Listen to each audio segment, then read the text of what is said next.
حتی بزرگترین دایناسورها هم روزی از تخم بیرون آمدند و کوچک بودند و ضعیف بودند و به مرور زمان بزرگتر شده قابلیت‌های جدیدی پیدا کردند و طی سالها قابلیت‌هاشون آپدیت شده و اون قابلیت‌ها قوی‌تر شدن.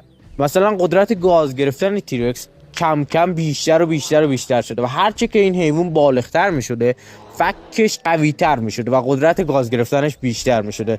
اما یک دایناسور بوده که اینطوری نبوده. یک دایناسور متفاوت، یک دایناسوری که از همون بچگی قابلیت هایی داشته و وقتی بزرگ می شده قابلیت هاش تغییر می کردند. این دایناسوری نبوده جز آلوساروس. نام این دایناسور از دو جمله آلوس و سورس.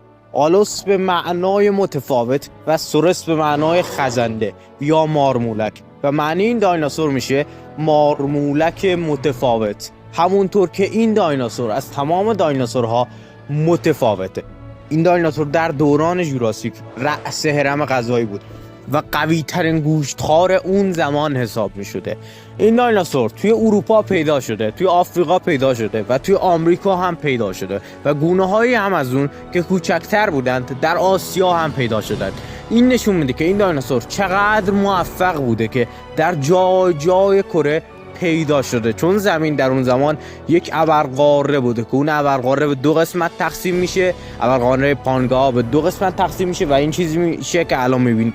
What the fuck؟ پس تیرکس کجاست؟ تیرکس هنوز به وجود نیومده بوده. این دایناسور در دوران جوراسیک زندگی میکرده و تیرکس در دوران جوراسیک وجود خارجی نداشته.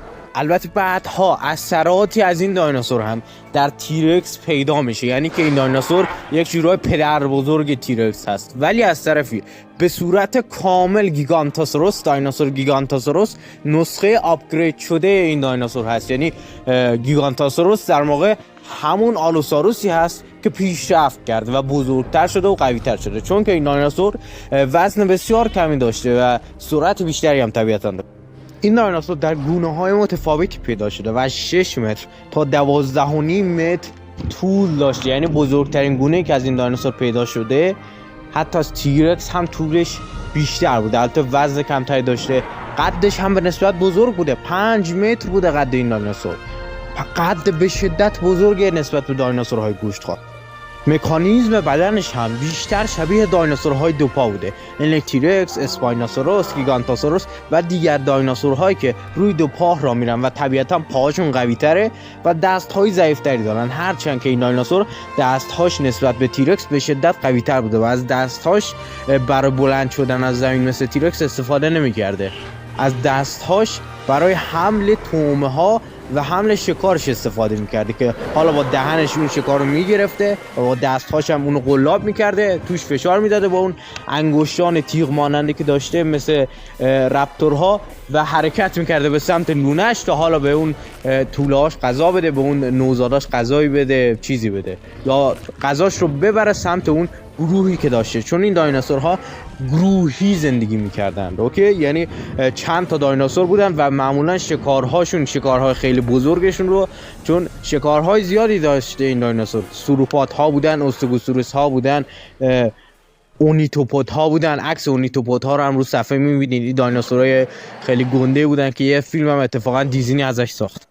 گروهی زندگی کردن این دایناسورها بسیار به گرفتن شکارهاشون کمک میکرده، مخصوصا در گرفتن سوروپات‌های بزرگی مثل دیپلودوکوس که این دایناسورها 26 متر طول داشتن و خب شکار دایناسوری که اون همه قد داره و 26 متر طول داره شدیداً کار سختیه و باید این حرکت گروهی انجام بدی و این دایناسور اینقدر قوی بوده که با اینکه وزنش از تیرکس به شدت کمتر بوده ولی باز هم میتونسته سوروپات ها رو شکار کنه. یعنی اینقدر قوی بود. وزن این دایناسور اینقدر کمه که باورتون نمیشه، فقط 2 تن وزن داشته و حتی جاهایی میگن این دایناسور تا 1.5 کیلو هم وزنش کم میشده، 1.5 تن هم وزنش کم میشده. یعنی این وزن به شدت نسبت به دایناسور مثل تیرکس کمه. تیرکس 8 تن وزنشه، در حالی که این دایناسور 4 برابر از تیرکس وزنش کمتره، در حالی که طولش همون قدره، قدش همون قدره، ولی وزنش اینقدر کمتره. سن این دایناسور 22 تا 28 سال بوده، همونقدر که تیرکس عمر میکرده. اما این دایناسور طول عمرهای متفاوتی داشته و از این نظر با دیگر دایناسورها متفاوته که این دایناسور از همون بچگی که به دنیا می آمده یه سری قابلیت ها داشته و وقتی که یکم بزرگتر می شده، یعنی آلوسورس های جوان قابلیت های زیادی داشتن، مخصوصا سرعتشون. دانشمندان کشف کردن که سرعت آلوسورس های جوان به شدت از آلوسورس های بالغ بیشتر بوده و پاهاشون سبکتر بوده و کلفت نبوده مثل آلوسورس های بالغ. هر چقدر که اینها بزرگتر می شدن چربی و عضله پاهاشون قویتر و بیشتر می شده و در بزرگسالی شبیه تیرکس شکار میکردن، اما در نوجوانی بیشتر به سرعتشون متکی بودن و سعی میکردن که حالا دایناسورها رم بدن که اون دایناسورها به گلهشون برسن، یا یک دایناسور کمین میکرد، یک دایناسور بالغ کمین میکرد، اینها با سرعت زیادشون حرکت میکردن، اون دایناسور رو سریع رو میگرفتن یا دایناسورها رو به مکان کمینگاه سوق میدادن. پیاز بویایی بسیار بزرگی داشته اما اونقدر نبوده، یعنی نمیتونسته به اندازه تیرانوسوروس از فرسخ‌ها دورتر یک بوی رو بفهمه، اما پیاز بویایی به شدت بالایی داره. مثل گیگانتاسوروس این دایناسور هم فک به شدت ضعیف داشته، هم یعنی فکش از شیر هم ضعیف‌تر. فک تمساح تا 13,000 PSI پیش میره، در حالی که فک این دایناسور فقط 2,000 PSI بوده، یعنی اینقدر کمتر بوده از یک تمساح. اما مکانیزم بازبسته شدن دهانش شبیه تمساح بوده، سرش به شدت شبیه تمساح بوده، گوشهاش شبیه تمساح بودن، چشمهاش شبیه تمساح بودن، اینهاش خیلی شبیه تمساح بودن و بویاییش هم شبیه تمساح بود. و دانشمندان میگن که این دایناسور به شدت شبیه ببرهای دندان خنجریه. یعنی چی؟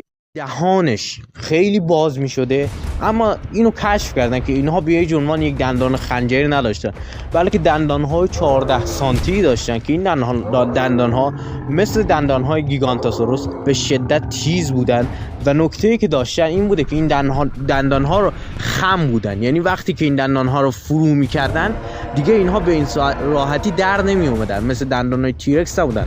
تیرکس و به صورت کمینگاهی شکار میکرده، دهنشو یه حیوانو گاز میگرفته، اون حیوان با همون گاز اول شاید میمرده، اما این دایناسور اینطوری بوده که مثلا یک سروپاد غول‌پیکر، یک دیپلودوکوس غول‌پیکر اونجاست، حمله میکردن بهش، گوشتش رو میکندن و فرار میکردن. اون دیپلودوکوس هم به مرور زمان خوب میشده، مجدد احیا میشده، اینا دوباره همون کار میکردن و اینقدر اون دایناسورها بزرگ بودن که دیگه اینا نیازی نمیدیدن که برن شکارش کنن، یا اگر میخواستن شکارش کنن به شدت با کل گروهشون حمله میکردن. همین که چنین دایناسور غول‌پیکری به شدت امکان داره که شما با در راه کشتنش شکست بخورید، در راه کشتنش خودت کشته بشی و این ریسک رو این دایناسورهای غول‌پیکر نمیپذیرفتن و وزن پایینی هم داشتن. به همین دلیل مزیت خاصشون نسبت به بقیه تروپودها، یعنی دایناسورهایی که روی دو پا هستند، مزیتشون این بوده که دندانهاشون فرو رفته بوده و اگر درون یک گوشتی فرو میرفتن دندانهاشون دیگه در نمی اومده، اون دندون دیگه در نمی اومده و به خاطر همین بوده که حتی حاضر بودن دندوناشون همشون بشکنه اما اون گوشت رو ول نکنن، که معمولا اون گوشت ول می شده، معمولا اون گوشت از بدن اون دایناسور کنده می شده. و همونطور که گفتم این دایناسور گروهی زندگی میکرده و مشکلات زیادی هم درون گروه داشتن، حالا با هم دعوا میکردن یا همچین چیزایی و با هم دیگه مراقبت میکردن از بچه‌هاشون که بچه‌هاشون بزرگ بشه و کاملا نشانه های یک زندگی گروهی و تیمی رو درون این آلوساروس ها میبینیم. یک زندگی شبیه شیرهای دندان خنجری به شدت، چون که دانشمندان کشف کردن که اینا به شدت شبیه شیرهای دندان خنجری بودن. خب اوکی، اینا از ویدیو امروز ما، امیدوارم خوشتون اومده باشه. لطفاً کامنت کنید که این دایناسور رو خوشتون اومد یا اگر اطلاعات دیگه خواستید از این دایناسور یا هر دایناسور دیگه‌ای به من بگید تا براتون ویدیوشو بسازم.